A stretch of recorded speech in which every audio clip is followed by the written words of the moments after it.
경제는 글로벌하게 국제 경제를 심층 분석하는 코너입니다. 주원 현대경제연구원 경제연구실장 그리고 차영주 YG경제연구소장 두 분 모셨습니다. 어서 오세요. 안녕하십니까. 네, 우리 차영주 소장님께서는 지금 올라오고 계십니다. 이게 또 생방송의 묘미 아닐까요? 예. 네. 주원 연구실장님은 오랜만에 뵙는 것 같아요. 네, 예. 네, 우리가 먼저 그러면은 소매 판매 지수가 밤사이 발표가 됐는데 네. 이걸 좀 먼저 보고 있겠습니다. 예상보다도 크게 떨어졌거든요. 네. 연말에 쇼핑 대목이었는데도 미국인들이 소비를 안 했나 봐요. 소매 판매 지수 이 지표는 어떻게 보면 될까요? 일단은 소비 지표의 속보치 정도로 보시면 되는데요. 지금 미국의 작년 12월 소매 판매가 전월 대비, 그러니까 11월 대비 1.1%가 감소한 걸로 나왔거든요. 이게 지난 11월에도 1.0%가 감소했고 11월에 이어서 12월에 이제 두 번 연속 감소를 했는데 네. 생각보다 좀 컸습니다. 그러니까 전문가들은 12월에 좀 분위기가 안 좋아서 뭐 마이너스가 나올 거라고 예상을 했지만 마이너스 1.1까지 나오지는 않은 지금 생각을 안 했었는데 네. 주로 이제 쇼핑과 관련된 백화점 쪽이 마이너스 6.6%가 나왔고요. 그러니까 네, 지금 1.1% 감소한 걸로 나온 거죠? 네, 그렇습니다. 근데 그 안에 보면 이제 품목별로 뭐 백화점, 외식, 자동차 뭐 이런 부분이 있는데 네. 가장 크게 감소한 게 이제 백화점이에요. 이게 아무래도 미국의 경기 침체의 신호 그리고 이제 미국도 여전히 물가가 좀 높고 더구나 연준이 계속 고금리 정책을 하다 보니까 미국 가게들의 이제 구매력이 많이 떨어졌고요. 그런 부분에 영향을 미쳤고 또 하나는 최근에 미국 고용시장 전체를 보면 지표는 나쁘진 않는데 네. 우리가 이름만 들면 알만한 기업들이 대규모 구조조정을 작년 연말에 단행을 했거든요. 네. 그러니까 그런 부분이 이번 미국 12월 소매 판매가 급락한 원인으로 보시면 될 것 같습니다. 이게 그런데 그 미국 경제에서 소비가 차지하는 부분이 대부분이라고 하잖아요. 70%로 알고 있는데. 네, 그러니까 우리나라는 소비가 한 절반 정도 GDP에서, 근데 미국은 민간 소비가 한 70%, 정부 소비까지 들어간 80% 정도 차지합니다. 그러니까 상당히 크고요. 그러니까 어떻게 보면 미국의 소비 지표의 향방이 미국 경제의 방향성을 결정짓는 핵심 요인이다. 그렇게 보시면 될 것 그만큼 같습니다. 중요한 지표가 나왔다라는 거죠. 그런데 어떻게 보셨어요? 1.1% 감소한 걸로 나왔거든요. 예, 뭐 앞서 지금 이제 실장님께서 잘 설명을 해주셨고요. 그 부분에 대해서는 일단은 좀 미국 소비가 둔화됐다라는 것을 어떻게 보느냐일 것 같아요. 네. 지금 뭐 금리 인상을 좀 자제했으면 측면에서 본다라면 호재성 뉴스가 될 수 있는 부분들은 분명히 있는 거죠. 왜냐하면 소비가 이제 좀 둔화됐다라는 것들 결국 그러면 인플레이션을 자극하지 않는다라는 부분에 있어서는 호재성 재료가 되겠죠. 또 연준에 이걸 또 기대하기도 했잖아요. 바라왔던 했었죠. 거잖아요. 하지만 모든 것들은 양면성이 있죠. 투자자 입장에서 보면 기업들이 매출이 1.1%가 줄어들었다라는 거 아니겠습니까? 그렇죠. 소비가 줄어들었다라는 네. 것은. 그리고 이제부터 이게 시작이 된다라는 것들이고 결국 기업들 뭐 소비가 줄어든 건 다양한 제품들의 판매가 줄어들고 있다라는 것들이고 그러면 기업들의 매출과 영업이익이 줄어들 수밖에 없다라는 거. 한쪽에서는 금리 인상을 좀 속도 조절에 들어갈 수 있다라고 보는 거지만 네. 그 근저에는 기업들의 실적들이 악화되는 신호의 시발점이 될 수도 있다라는 측면에서 보면 우리가 종합적으로 판단을 내려야 되지 않을까 싶습니다. 그래서 이 미국 경기 침체 우려가 커지고 있다라고 하는 거고요. 근데 이 연준이 그래서 금리를 좀 동결하지 않을까, 인하도 하지 않을까 이런 기대감이 커지고 있는 것도 언급을 잠깐 해주셨는데 이 미국 금리는 우리나라 금리 방향에도 영향을 주기 때문에 우리가 관심을 가질 수밖에 없잖아요. 2월 1일에 FOMC가 열리는데 어떻게 전망을 하십니까?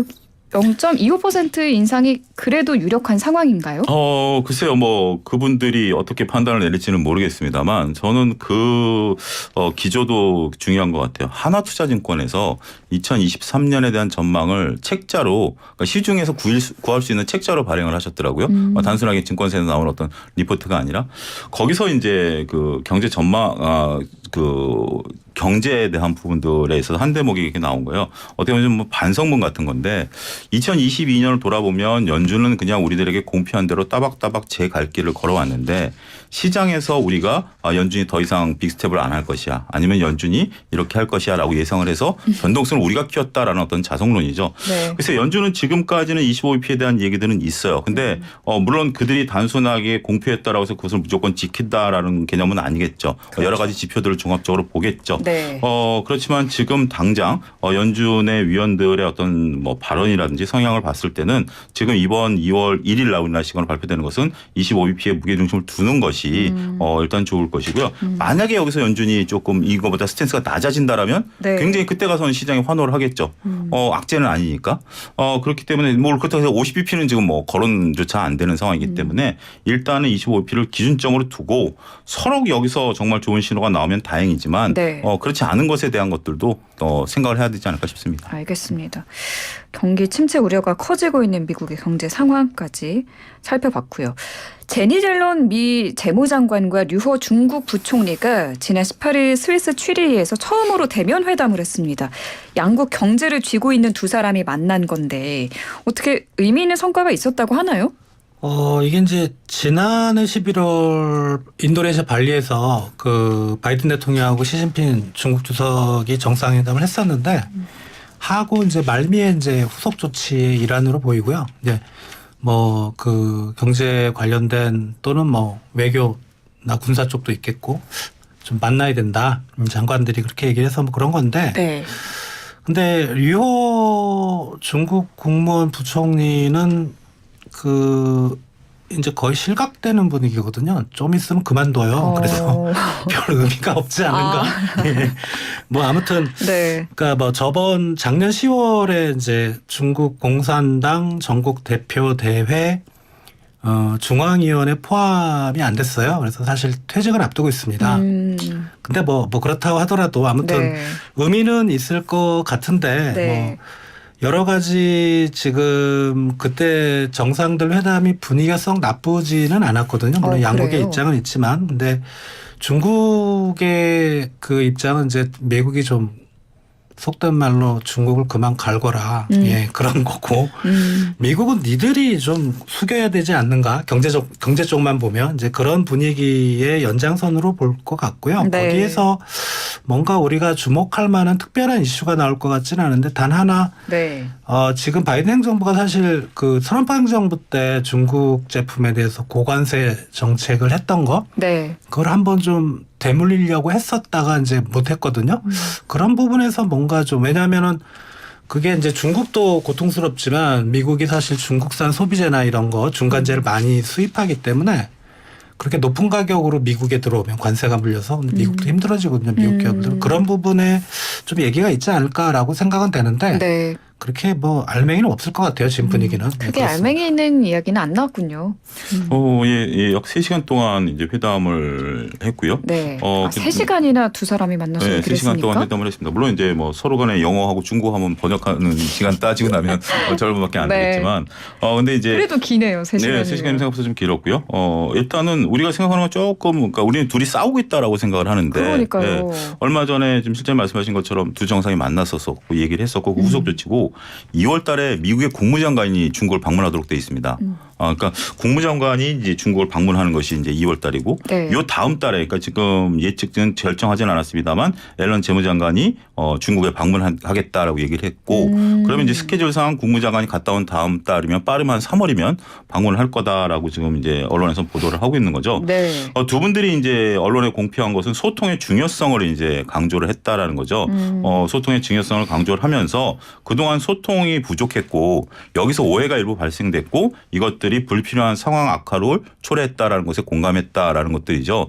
물론 원론적인 얘기죠. 원론적인 그러게요. 얘기고 좀 더 네. 우리 얘기를 좀 들어달라. 근데 그 얘기는 서로 일방적일 수도 있죠. 네. 중국에서는 때리지 마라라고 얘기하는 거고 미국에서는 제발 니네 뭐 하지 마라. 서로 소통이라는 게 그렇잖아요. 공감대가 형성돼야 소통이지만 또 소통이 되기 이전의 불만은 내 얘기를 안 듣는다라는 불만도 있는 거잖아요. 그렇기 때문에 이 소통이 어떤 의미로 받아들이는지는 지켜봐야 된다라는 것이고요. 네. 근데 여기서 저는 한 가지 좀 중요한 것을 나름대로 제가 좀 다른 관점에서 본다라면 뭐가 있습니까? 지금 뭐 유엔이라든지 G20 회의라든지 에이펙에서 서로 간에 어떤 뭐 공동의 얘기를 하자라는 부분들이 얘기가 거론이 됐어요. 공동의 이야기요. 공동의 이야기를 하자라는 건데 이제 거시 경제에 대한 것들 지금 이제 경기가 둔화되는 것은 양국 다 지금 바라지 않는 거죠. 네. 지금 중국 같은 경우 3% 성장했다라는 것은 굉장히 최저치고 중국도 지금 경제 부흥을 해야 되는데 부동산이 망가진 상황에서 지금 특별히 대안이 없는 거고 금융에 대해서도 좀 얘기를 했고 또 한 가지 이제 글로벌 공동 대응이라는 관심사를 이제 애둘러서 얘기를 했어요. 근데 이제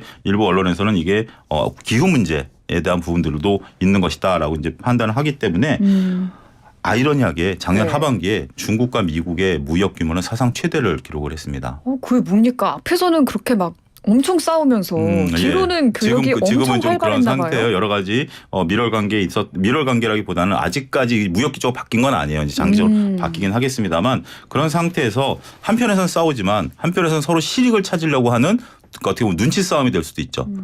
지금 이제 미국은 더욱더 IRA법이라든지 반도체 치법을 더욱더 밀어붙이겠지만 중국에서는 할 소리 하겠다라는 것들에 대한 얘기들 서로 간에 계속해서 얘기는 한다. 이런 정도로 받아들여야 되지 않을까 싶습니다. 그러니까 결국 이 패권을 두고 다투긴 하지만 그래도 두 나라가 공조할 수밖에 없는 그런 공조할 관계인 부분은 거죠. 분명 공조하고요. 싸울 부분은 싸우겠다라는 거예요. 그렇지만 안 만나고 싸우겠다라는 게 아니라 만나서 싸우겠다라는 거죠.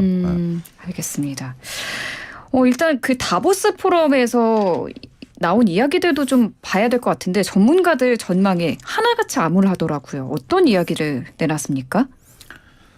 네, 주한 우리 실장님께서 말씀해 주시죠. 뭐 올해 세계 경제가 망한다 이런 식으로 얘기를 했죠. 뭐 당연히 경제학자들 50명을 대상으로 다보스 포럼에서 조사를 했는데 한 3분의 1 정도가 이제 올해 세계 경제가 침체 국면으로 들어간다. 그리고 뭐 국가별로는 50명 전원 일치로 유럽은 저성장, 그 다음에 미국에 대해서는 한 90%가 저성장. 반면에 중국은 한 반반. 그래요? 근데 요거보다 이제 그 비슷한 시기에 이제 PwC라고 여기서 이제 역시 다보스 포럼 관련해서 이제 설문조사를 한 게 있는데요. 한 105개국 정도의 CEO들에 대해서 한 4,400명 정도. 근데 여기가 올해 세계 경제가 역성장을 한다고 73%가 전망을 했어요. 그 역성장이라는 건 세계 경제 성장률이 마이너스가 나온다는 거잖아요. 요건 좀 문제가 있는 것 같아요. 예. 올해 세계 경제가 나빠지는 건 맞는데 마이너스가 나올 리는 없죠. 그러니까 이거는 의미가 뭐냐면 이제 기업인들을 대상으로 하니까 경제학자들은 조금 한 발 멀리 한 발 좀 물러서서 좀 객관적인 시각을 갖는데 기업인들은 최근의 상황이 좀 너무 어려우니까 거의 뭐 세계 경제가 망해가는 게 아닌가 뭐 이런 좀 공포함에 사로잡혀 있지 않나. 그래서 이런 뭐 서베이 정도 이런 것들이 좀 발표된 게 있습니다. 그러니까 서베이 결과로는 그 마이너스 성장 전망이 나오긴 했지만 거기까지 안 갈 것으로 보시는 거죠, 실장님은? 그렇게 될 수는 없죠. 예, 지금 분위기로는. 이제 기업들 간에 느끼는 체감 경기가 좀 다르겠죠. 경제적으로 포괄적으로 봤을 때는 이게 조금 되지만 일부 기업들은 이 속에서는 평균치니까 굉장히 안 좋을 수 있죠. 네. 그래서 이제 기업들 말씀하신 거 26%는 네. 자기 회사 전망을 없다라고 얘기할 정도로 그러니까 일부 이제 업종에 따라 다르겠죠. 그렇지만 CEO들의 26%는 올해 자기 회사의 성장성은 없을 것이다라고 예측을 했다라는 것들이 뼈아픈 대목이죠. 하지만 몇 가지 좀 트리거는 있습니다. 58%가 우리가 그 인재를 빼앗기지 않기 위해서 임금을 올리거나 유지하겠다라고 발표를 한 거예요. 그러니까 임금을 올리면은 물가가 또 자극되는 거 자극 수 아닙니까? 있죠. 우리가 지금 이제 전체적으로 CEO의 73%가 세계 경제가 역성장할 것으로 보고 23%가 우리 회사는 마이너스 성장할 걸로 봤지만 인재를 빼앗기지 않기 위해서 임금을 유지하거나 올리겠다라고 무려 58%나 얘기했다라는 것은 우리가 이제 또 다른 측면을 볼 수 있다라는 거죠. 결국 이들이 둔화가 올 것으로는 봤지만 장기적으로 볼 때는 이것을 이겨낼 수 있을 것으로 본다라는 하나의 신호로 볼 수 있다라고 말씀드릴 수가 있겠고 불황이 지속된다라고 한다라면 뭐 해고라든지 그렇죠. 임금을 낮춘다라든지 이런 네. 걸 하겠지만 그렇게 대응을 안 하겠다라는 것도 굉장히 트리거가 아니겠는가 싶습니다. 지금 당장은 힘들지만 장기적으로 봤을 때 이거를 극복할 수 있을 것이다. 있겠다라고 보는 것을 이렇게 보는 역설적으로 거죠. 이제 우리가 읽어낼 수 있겠죠. 그 다음에 또 한 가지 중요한 게 오늘은 이제 우리 주식시장에 있어서 다른 이슈이긴 합니다만 최근에 이제 신재생 에너지와 관련된 주식들 오늘은 이제 물론 풍력 소식도 있었습니다만 굉장히 강했었던 부분들이거든요. 물론 이제 신재생 에너지는 뭐 우크라이나 전쟁 이후에 천연가스발 이슈로 인해서 곽광을 받기 시작했습니다만 최근에 더 탄력을 받는 거죠. 여기서 그런 얘기가 나왔어요. 많은 CEO들이 12개월 내에 그러니까 1년 내에 온실가스 감축에 대해서 자기네가 비용을 쓰겠다라고 얘기를 했거든요. 뭐 온실가스는 뭐 배출 감소에 대해서는 여러 가지 의미가 있을 수 있어요. 탄소 제로라든지 뭐 아니면 새로운 신재생 에너지 투자 여러 가지 이슈가 있을 수 있습니다만 이 부분에 있어서는 많은 CEO들이 합의점을 갖고 있고 조금 전에 우리가 앨런 장관과 류호 부총리 얘기에서도 기후 문제에 대해서 공동 대응다라는 것들 지금 글로벌 트렌드 자체는 네. 결국 기후 문제가 다시 부각이 되면서 이런 신재생 에너지라든지 이런 쪽들에 관심사가 드러난 어떤 그 뉴스의 교집합이 아니겠는가 저는 그렇게 말씀드릴 수 있겠습니다. 그 다보스 포럼 첫 의제로 또 기후 변화, 기후 문제가 나왔다고도 하더라고요. 그렇죠. 그건 뭐 항상 있었던 주제이긴 합니다만 네. 이렇게 지금 이제 여러 군데서 있었던 어떤 그 퍼즐들을 하나씩 모아 보면 기후 문제라는 공통점을 우리가 찾아내야 되는 것이 투자자로서 중요하지 않을까 말씀드리는 겁니다. 투자에 도움이 될 만한 네. 팁까지도 이렇게 얹어 주셨습니다. 지금 미국은 대형은행들 실적 발표가 한창인데 골드만삭스가 충격적인 실적을 내놨다고 합니다. 어떻게 봐야 될까요?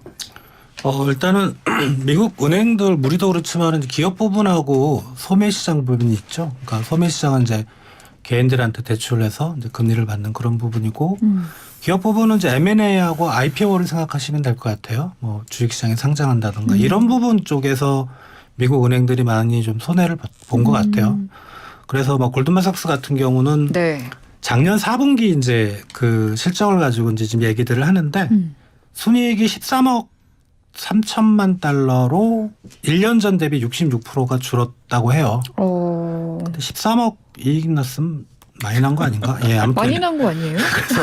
줄었으니까 이제 난리 난 거고요. 근데 네. 뭐 골드만삭스만 그런 게 아니고 다른 투자은행들 어때요? 뭐 모건 스탠리도 역시 뭐 투자은행 그 파트만 보면 매출이 한 50% 정도 감소했고 뭐 JP 모건 체이스 시티그룹도 이 기업 시장 부분 이쪽 수수료가 절반 이상 감소한 그래서 아무튼 이쪽에서는 경기가 나쁘고 또 거기다 고금리니까 네. 당연히 기업 시장은 상당히 실적이 안 좋죠. 그래서 그런 부분 때문에 좀 날리긴 한데 뭐 그래도 이 정도 이익이면 꽤 괜찮은 거 아닌가 모르겠어요. 개인적인 의견은. 예. 소장님 어떻게 보셨어요? 예, 정확히 시장이 구분해 주셨습니다. 이제 투자와, 그러니까 이제 우리가 미국은 이제 투자은행이라는 개념이죠. 그래서 그 부분에 있어서는 실적이 뭐 안 좋을 수밖에 없었겠죠. 네. 미국도 여러 가지 문제점들이 있었고 우리나라도 그렇죠. 상당히 좀 PF라든지 이런 쪽들에서 위축이 돼 있는 상태고 또 특히 이제 우리는 투자은행이라는 개념보다는 이제 지주회사라는 개념으로 보고 또 증권사를 보게 된다면 증권사 3대 업무 중에 하나가 자기 매매가 있어요. 그러니까 자기 자본으로 매매를 할 수 있는 우리가 소위 그 기관들이 들어온다라고 했을 때 금투협이라고 찍히는 거 HTS상에 이제 증권사들이 자기 돈으로 매매하는 거거든요. 근데 그 부분에 있어서 굉장히 실적이 안 좋았죠. 우리나라도 그런 부분들은 어차피 주식시장과 연계돼 있는 부분들이기 때문에 안 좋을 수밖에 없었던 부분들이고 하지만 결국 그 예대 마진을 보는 부분에 있어서는 실적이 개선된 것들이 미국 은행에서도 확인이 됐어요. 금리를 올리다 보니까 네. 예대 마진에 대한 부분들이 있었기 때문에 이렇게 볼 수 있겠죠. 지금은 이제 대형 은행들이 나오고 미국에 이제 투자하시는 서학개미 분들 보시면 2월 달에는 이제 소위 말해서 소형 은행들, 그러니까 우리가 얘기하는 진짜 은행들, 지역에 있는 어떤 은행들 이런 쪽들은 실적이 잘 나왔을 가능성도 있죠. 지금 이제 뭐 골드만삭스나 뭐 이런 쪽들은 투자은행이기 때문에 예, 그런 개념이지만 저희 식으로 그렇죠. 그런 식으로 좀 구분하실 필요가 있다라고 보고 중요한 것은 이제 저희가 이제 내일 지난 설 연휴 아니겠습니까? 설 연휴 끝나고 나면 이제 빅테크 기업들 실적들이 이제 줄줄이 나옵니다. 그런 것들이 4분기에 과연 어떤 성적표를 나타낼지. 여기에 관심이 또 쏠리고 있다. 네, 말씀드릴 수 있겠죠. 빅테크 기업들의 실적 주목해서 봐야 할 것 같습니다. 위기의 일론 머스크도 볼게요. 또 논란이 나왔네요. 일부 테슬라 주주들이 머스크 때문에 주가가 급락했다면서 집단 소송을 했어요. 어떤 내용이죠? 일단은 이제 한 5년 전에 일론 머스크가 트윗에다가 테슬라를 이제 상장 폐지하겠다. 이제 그런 걸 올렸는데 머스크가요? 네, 스스로. 그러니까 주당 한 420달러 정도 이제 주주들한테 그걸 뭐 주고 이제 주식을 사서 이제 비상장 회사로 만들겠다고 했는데 그러면 어떻게 되겠어요? 주가가 폭락했겠죠. 네. 예. 폭락해서 뭐 그랬는데 얼마 안 있다가 이건 그 유치하려고 그러니까 돈이 있어야 자본을 유치해 이제 그 반환을 하고 이제 주식을 사잖아요. 유치를 못했다고. 예. 그런 이제 없던 걸로 했는데. 네.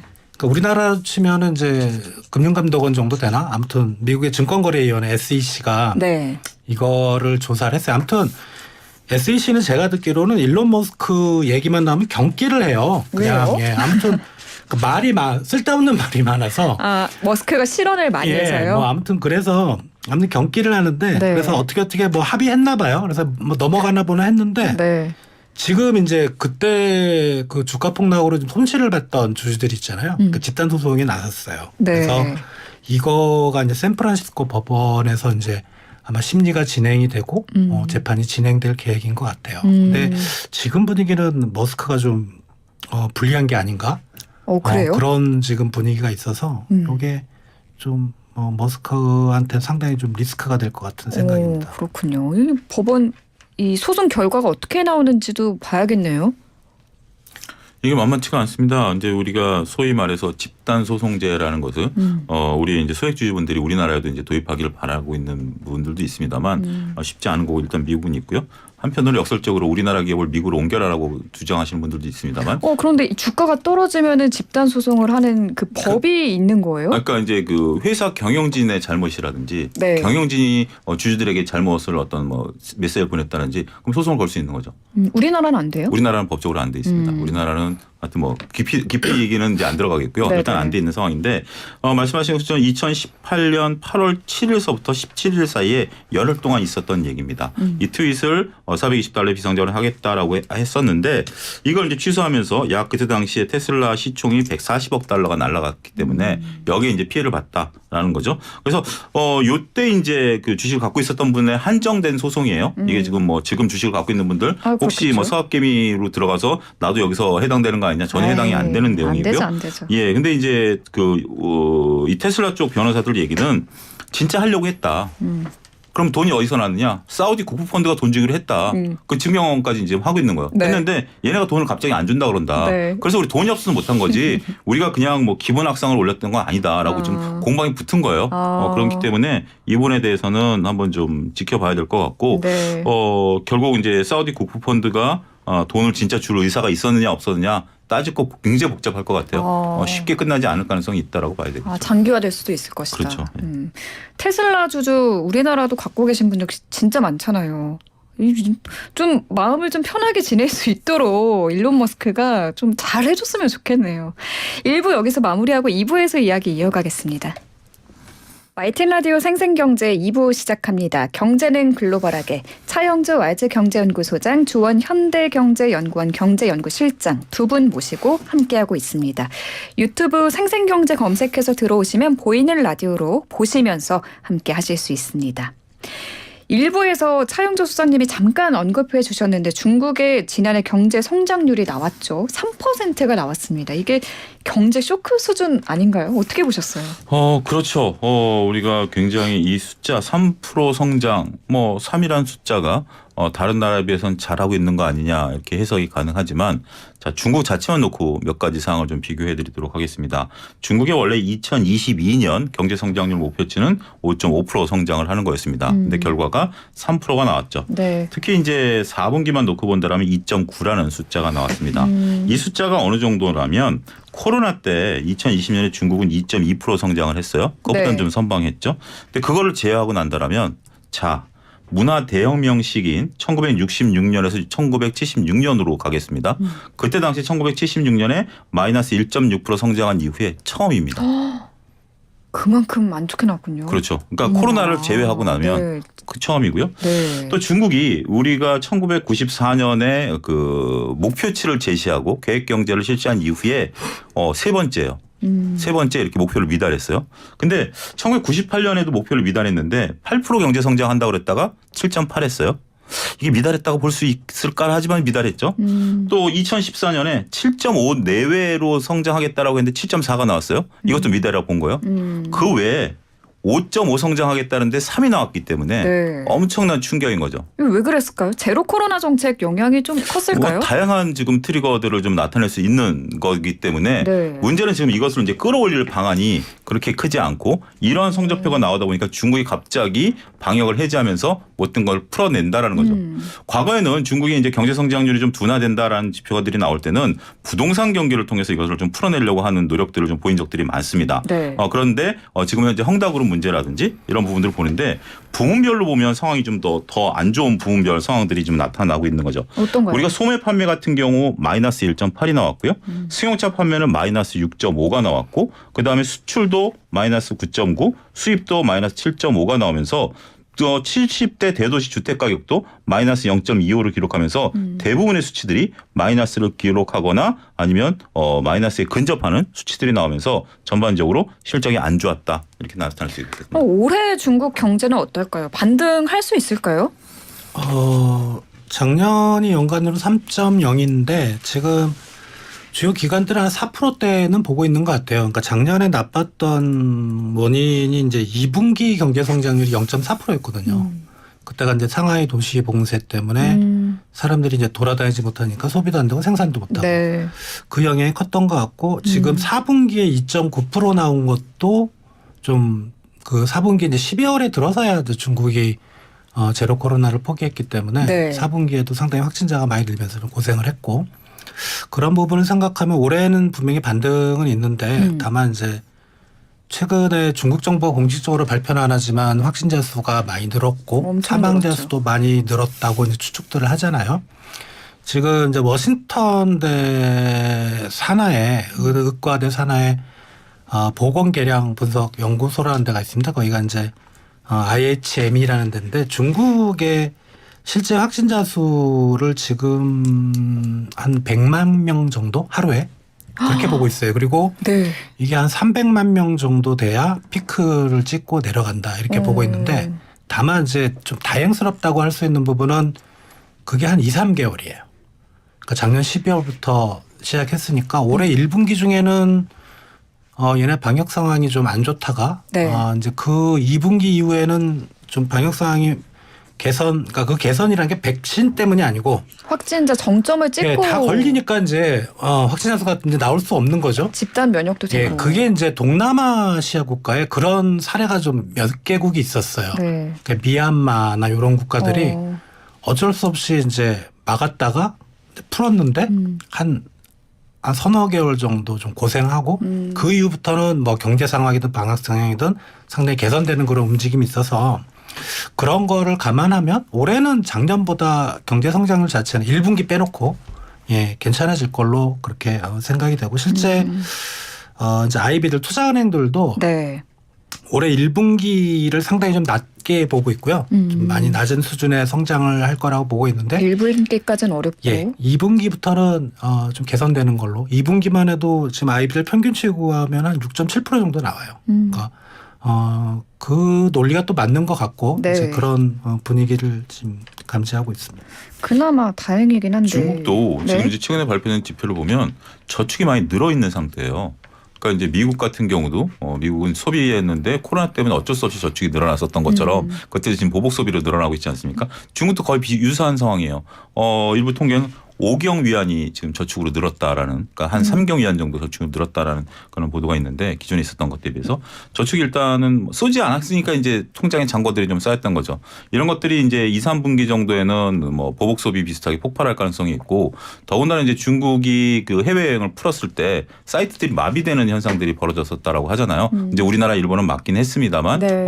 어쨌든 그들이 이제 그런 욕구들이 있기 때문에 이런 소비가 일어날 것으로 보는 거죠. 이제 문제는 여기까지는 이제 우리가 충분히 많은 분들이 얘기하는 거고 그 다음에 이것이 이루어진 다음에 중국 경제가 어떻게 풀어갈 수 있는 거냐는 거죠. 지금 급속도로 위축됐었던 상황들이 풀리면서 V자로 반등할 수 있긴 하겠습니다만 네. 그게 이제 내년도 갔을 때 더군다나 이제 미국의 강력한 어떤 이런 그 보복이라 그러니까 이제 제재라든지 이런 속에 있어서 거기서는 또 퀘션 마크가 붙는다. 근데 일단 그건 생각하지 말자. 너무 복잡하다. 지금 당장은 일단 V자로 올라오는 거에 대해서 기대감을 갖고 네. 이것만 봐도 그렇지 않아도 뭐 우리가 1년을 예측한다는 게 굉장히 어렵기 때문에 네. 여기에 중점을 두지만 일단 그래도 그 V자 이후에는 뭔가 이루어질지에 대해서는 저희 생생경제 들으시는 분들은 일단 머릿속 한쪽 구석에는 네. 염두에 두셔야 되지 않을까 싶습니다. 네, 저희가 잘 챙겨드리겠습니다. 계속 함께해 주시고요.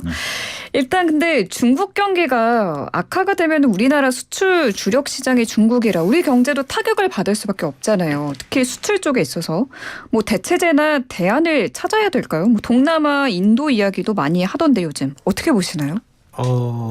그런 얘기는 사실 뭐 10년 전부터 나온 얘기라 근데 많이 찾았죠. 뭐 베트남도 있었고 근데 한계가 있는 것 같아요. 중국 시장을 완전히 대체할 수 있는 시장을 찾기는 상당히 어렵고 사실 인도나 동남아 쪽도 우리 기업들이 많이 생각을 해봤는데 뭐라 그럴까요? 어떤 한계가 있어요? 그러니까 근면성 예를 들면 그런 것도 있고 근로자 또 하나는 제도라든가 법 제도가 상당히 좀 기업하기에는 좀 어려운 환경들이다. 중국과 비교했을 때는 중국은 그래도 우리가 지금 글로벌 스탠다드의 중국 쪽의 법 제도 환경이 떨어진다고 하지만 그나마 괜찮은 시장이었다는 그런 부분들이 종합적으로 고려되니까 이게 쉽지 않은 것 같은데요. 근데 꾸준히 찾아야 될 것 같아요. 소장님도 말씀하셨지만 네.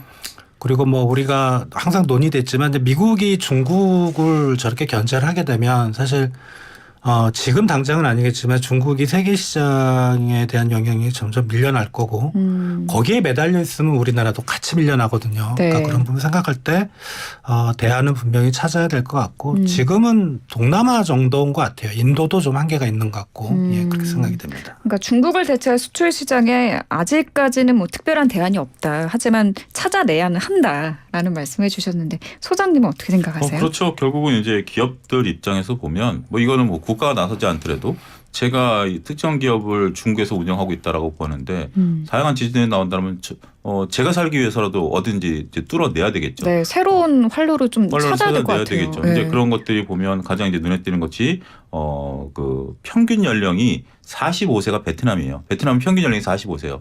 안타까운 그 역사적 사고가 있었기 때문에 가장 그 전 세계에서 젊은 국가 중에 하나로 속해요. 그렇기 때문에 평균 연령이 45세니까 이쪽에 대해서는 이제 무궁무진하게 열리고 우리 많은 기업들이 이제 베트남 가고 있고 인도네시아 같은 경우 자원이라든지 우리나라 이제 많은 기업들이 들어가 있는 상태고 인도도 들어가고 있죠. 근데 한편으로 생각해 보면 우리나라 입장에서 보면 중국의 대안으로 동남아가 떠오르죠. 근데 네. 여러분들이 지금 뭐 베트남이라는 나라에서 근무를 하고 세계 지도를 한번 펼쳐보세요. 코리아가 가까울까요? 차이나가 가까울까요? 베트남에서요? 그렇죠. 충분히 중국이 더 가깝죠.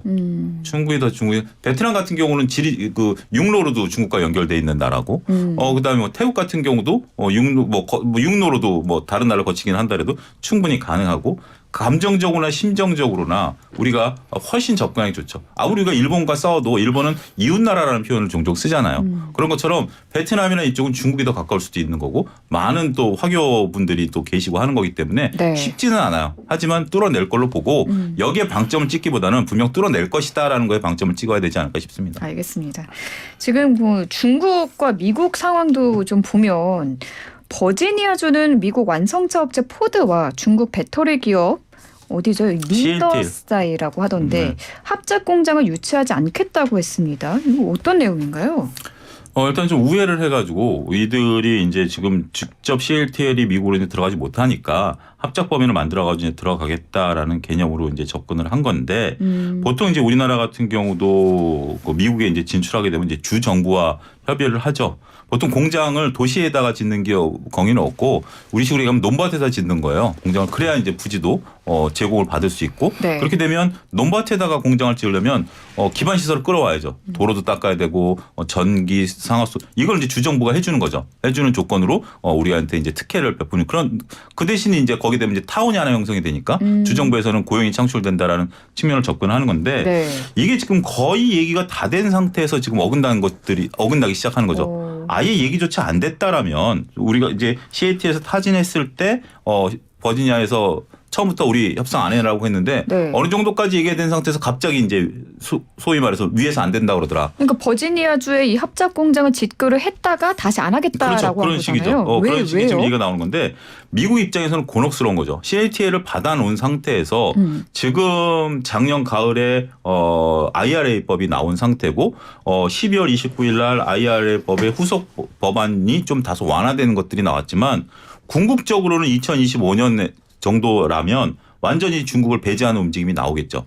그러면 이게 정말 계륵 같은 상황이 돼버리겠죠. 이 네, 공장 자체를. 그러네요. 그렇기 때문에 주에서는 이 리스크를 안 지려고 한다라는 측면으로 저는 이해가 되는 거고 제가 주지사래도 이걸 지금 받아놨다가 나중에 문제가 될 수도 있는 부분들이기 때문에 지금 이제 어찌됐든 이런 것들 국내 기업 입장에서는 굉장히 큰 호재죠.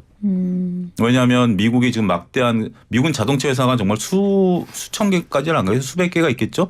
그들이 대부분 다 전기차를 나타내기 시작하면 전 세계 배터리 일본과 우리나라와 중국 업체 3개 중에 하나 지금 이제 유럽에서 만들고 있는 거니까 4개 중에 하나를 선택해야 되는데 그렇다면 중국이 일단 배제된 상태고 네. 우리는 미국 내 공장을 갖고 있으면 물류비가 엄청나게 대폭 감소되는 거죠. 가격 경쟁력이 생겨버리는 거죠. 그런 부분에 있어서는 이런 소식은 나쁜 소식은 아니다. 그러네요. 닌저스 다이의 미국 진출이 좌절된 게 어떻게 우리나라에는 반사이익을 기대할 수 있는 거라는 말씀을 해주셨습니다. 네. 시장님은 어떻게 보셨어요? 뭐 당연히 이제 뭐 IRA도 있고 미국 내 우리 배터리 업체들이 이제 공장을 좀 건설하고 있어요. 뭐 LG 에너지 솔루션, SK온, 삼성 SDI가 뭐 GM이나 포드나 뭐 스텔란티스라는 자동차 회사는 처음 들어봤는데 아무튼 미국의 북미 쪽에 이제 공장을 건설하고 있기 때문에 네. CATL이 세계 시장 점유율이 37%거든요. 그러니까 상당히 좀 영향력이 있는 그런 배터리 회사인데 여기가 만약에 미국 시장에서 배제가 되면 우리 기업들이 치고 들어가야죠. 예. 상당히 유리하다고 저는 생각이 돼요. 우리의 입장으로서. 예, 네. 이건 분명히 이제 우리가 뚫고 들어가야 될 뭐 우리가 챙겨야 될 몫이 아닌가 그렇게 생각이 됩니다. 알겠습니다. CATL 점유율 중에 이제 좀 재밌는 현상들이 뭐냐면 벤츠도 CATL 배터리를 써요. 테슬라도 CATL 배터리를 써요. 중국용으로. 중국 내수용으로. 근데 이제 못 쓰는 거잖아요. 아니죠. 중국 내수는 가능하죠. 내수용은 내수는 가능하죠. 지금 네. 우리가 좀 오해하고 있는 것들이 못 쓰는 건 아니에요. 이걸 쓰면 세제 혜택을 못 받는 것 뿐이에요. 막말로 내가 맞죠. 뭐 미국의 분이 중국에 뭐 파견 나와서 근무해서 중국산 테슬라 샀다가 미국으로 갔다, 뭐 사가지고 간다. 그럼 세제 혜택을 못 받는 거지 사용 못 하는 건 아니에요. 근데 어찌됐든 CATL이 자국 내, 그러니까 그게 우리가 중국을 버릴 수 없는 게 우리나라가 그 기업들이 수출을 안 하면 못 크는 게 내수 시장이 작잖아요. 근데 중국은 내수 시장이 크잖아요. 네. 미국 다음으로. 그렇기 때문에 이 영향력은 굉장히 크지만 어쨌든 지금 미국에서 싸워야 된다라면 우리한테는 호재다 이렇게 정리해 둘 수 있겠죠. 알겠습니다. 지금 이런 가운데 바이든 대통령이 최근에 기시다 총리와 만났거든요. 보면은 유독 그 친밀함을 좀 과시하던 모습이던데 뭐 군사 동맹을 논의했다고도 하더라고요. 어떤 내용이죠? 전반적으로 봤을 때 기시다 총리를 이제 과거에 이제 총리는 햄버거를 이제 줬는데 이번에는 물론 부통령이긴 하지만 만찬까지 즐기고 바이든 대통령이 이례적으로 4분을 기다리면서 이 정상이 다른 정상을 4분 동안 기다린다는 건 이건 굉장히 큰 뉴스거든요. 원래 이 타임 스케줄이 정확히 탁탁탁 맞아 돌아가야 되는데 그럼요. 무려 4분 동안 백악관 앞에서 기다리다가 기시다 총리를 만나가지고 어깨 동무하고 들어갔다 뭐 이런 막 이런 아주 것들인데 화기애애했던 것 같은데. 자, 그 속내는 뭘까요? 뭘까요? 속내는 일단 첫 번째는 이제 반도체에 대한 부분들 현재 지금 네덜란드와 일본을 압박해서 중국을 압박하자라는 거고 미국과 일본과 네덜란드가 손을 잡으면 뭐 어떠한 뭐 법을 다 풀어줘도 첨단 장비가 중국에 못 들어가니까 중국은 고사될 수밖에 없는 거죠. 그런 부분에 있어서 지금 수출 통제를 더욱더 중국에 강화하자. 기시다 총리께서 오케이. 그다음에 이제 지금 군사동맹 이 부분에 대해서는 우리나라가 좀 할 말이 좀 많긴 합니다만 네. 지금 이제 미국 같은 경우도 신경 쓸 것이 많죠. 그래서 뭐 군사 동맹에 대한 부분들은 뭐 과거에도 어떤 일본의 역할론들에 대한 것들은 역사적으로 있었잖아요. 그런 부분들이 있었던 거라 우리한테는 조금 뭐 할 말은 많지만 뭐 이런 것까지 지금 이제 일본과 원래 이제 일본과 미국은 보통 이제 밀월 관계였었는데 네. 이게 더 여러 가지 정치적인 이해관계가 맞물리고 있는 그런 사건이 아니겠나 싶습니다. 결국 그 경제적 측면에서 보면은 일본과 미국이 동맹을 맺어서 중국에 대한 견제를 강화하자 뭐 이런데 합의를 한 것 같네요. 그렇죠. 윤석열 대통령이 아랍에미리트를 떠나서 두 번째 순방지인 스위스에 갔거든요. 경제 외교 행보 열심히 이어가고 있는데 이번 순방 전반적으로 좀 경제적 측면 위주로 어떻게 평가를 하세요? 일단은 뭐 아랍에미리트 국부펀드 300억 달러 이거 유치한 거가 상당히 크죠. 우리 돈으로 한 37조 원 정도 되니까요. 네. 물론 이게 한 해 들어오는 건 아니겠지만 그리고 이제 그 투자 분야를 대충 보면 에너지 쪽 신재생 에너지, 그다음에 원자력, 뭐 그다음에 좀 더 우리가 생각해 볼 수 있는 거는 이제 우리 무기 방산 쪽 이런 쪽에 투자가 많이 들어올 것 같아서 어떻게 보면 우리가 지금 최근에 좀 밀고 있는 그런 새로운 성장 산업 이런 쪽에 투자가 들어온다는 게 상당히 좀 고무적이라고 생각이 되고요. 그리고 뭐 구체적으로 보면 원전 수소 쪽을 많이 좀 관심을 가지고 있는 것 같아요. 또 태양광 쪽도 이런 신재생 에너지 쪽에 우리 자금이 들어오면 그쪽 산업이 우리 산업들이 좀 좋아질 것 같은데, 근데 이거는 공약이라 봐야 되겠죠. 예. 네. 물론 뭐 설마 아랍에미리트에서 뭐 공수표를 남발했겠습니다만 네. 아무튼 상당히 좀 긍정적으로 전반적으로는 평가하고 있습니다. 그러게요. 예, 오늘도 이제 그 새로운 뉴스가 나왔죠. 이제 다보스 가셔가지고 네. 미국 이제 유럽의 큰 풍력 회사가 3억 달러 이제 투자하겠다라는 또 이런 소식이 나왔는데 일단 주식 시장을 놓고 본다라면 이 두 뉴스의 반응이 뜨뜻미지근하다라는 거죠. 오, 그래요? 예, 왜요? 일단은 뭐 주가가 오전에 잠깐 뭐 상한가까지도 아니고요. 잠깐 올랐다가 지금 이제 풍력은 오히려 오후에 빠지고 있고요. 그다음에 이것도 하루 정도 지나고 나서 주가가 좀 빠진 거죠. 사우디의 네옴시티와 관련돼서 그쪽도 우리가 아직 구체적이지 않다라고 하지만 그걸 몇 개월 끌었었던 이슈에 비하면 지금 이렇게 큰 재팟을 터뜨렸지만 주식시장에서는 차분히 지켜보자. 차분히 세부적인 내용이 안 나왔기 때문에 러프하게 300억이라는 거와 3억 달러라는 굵직굵직한 숫자는 있지만 이게 과연 어느 분야에 어떻게 들어가느냐라는 거죠. 맞아요. 또 이게 하나 구두- 트라우마가 있습니다. 2011년에 이명박 대통령께서 아랍에미리트를 가셔가지고 세계 최대의 유전 개발에 대한 합의 MOU를 했고요. 그게 2018년 아직까지 진행이 안 됐다라는 게 또 언론에 보도가 됐었어요. 그렇기 때문에 아직은 이제 뭐 MOU 단계고 하지만 희망을 그렇다고 우리가 이것을 무시해서는 안 된다라고 봅니다. 그럼요. 희망을 가져야 되고 네. 특히 아랍에미리트 연합의 어떤 정치적인 지형이죠. 사우디와의 미묘한 어떤 서로 간의 산업 개발에 대한 소위 눈치 게임이 벌어지고 있는 거기 때문에 네. 이번에는 확률이 전 높다라고 보고요. 네. 하지만 뉴스는 추적 관찰해야 되지 않을까 싶습니다. 그럼요. 지금 이게 어디까지나 구두로 약속한 네. 내용이기 때문에 실제로 얼마나 이행되는지를 저희가 계속 지켜봐야겠죠. 그거 있잖아요. 그 MOU는 상당히 언제나 조심해야 됩니다. 그러니까 국가가 국가 간에도 MOU, 그다음에 네. 기업과 기업 간에도 MOU를 하긴 하는데 전혀 법적 구속력이 없어요. 나중에 뒤집어도 뭐 아무런 거 없기 때문에 이 투자하시는 분들은 MOU 갖고 투자를 하시면 절대 안 됩니다. 네, 공수표로 끝나지 않길 바라는데 이게 가장 만약 이게 실제로 이행이 되면 우리나라 어떤 기업들이 좀 그러니까 이제 그거를 좀 가능하기 이익을 볼 수 어렵다는 거죠. 있을까요? 왜냐하면 세부적으로 이게 어떤 식으로 어떻게 구체적으로 금액이 얼마고 어떤 식으로 투자하겠다라는 내용이 없기 때문에 그래서 지금 감을 못 잡는 거예요. 네옴시티는 건설업체들이 수혜를 볼 것이다라는 게 확연히 드러났지만 그렇죠. 이거는 실장님 말씀하신 방산도 들어가 있고 수소도 들어가 있고 원자력도 들어가 있고 뭐 여러 가지 다 들어가 있는데 네. 이게 구체적으로 보면 원전을 짓겠다라는 건지 아닌 건지 원전도 지금 해외에 같이 협력하자는 얘기고 방산도 할 건지 말 건지 모르잖아요. 정말 딱 한마디로 정리하면 자 언제 우리 한번 밥 먹자. 이 정도 수준이다. 이렇게 말씀드릴 수 있겠습니다. 그렇게 말하면 좀 서운하죠. 조금 더 그렇지만 우리가 항상 해주세요. 그렇잖아요. 언제 밥 먹자라고 해서 100% 공수표는 아니잖아요. 밥 먹는 경우 많잖아요. 네. 그게 언제 될지 모르지만 네. 진짜 그 속내는 거죠. 오래간만에 보니까 반가우니까 정말 밥 한번 먹자라고 얘기한 거지. 네. 야 우리 그냥 뭐 이거 그건 아니기 때문에 그렇게 의미 투자되냐 싶어요. 네, 두 분 새해 복 많이 받으시고요. 저랑도 언제 밥 식사하시죠, 두 분? 아셨죠? 갑자기 오늘은 좀 의미가 달리 느껴지네요. 오늘 말씀 여기까지 듣도록 하겠습니다. 감사합니다. 감사합니다. 감사합니다. 네, 지금까지 주원 현대경제연구원 경제연구실장 차영주 YG 경제연구소장 두 분과 함께했습니다.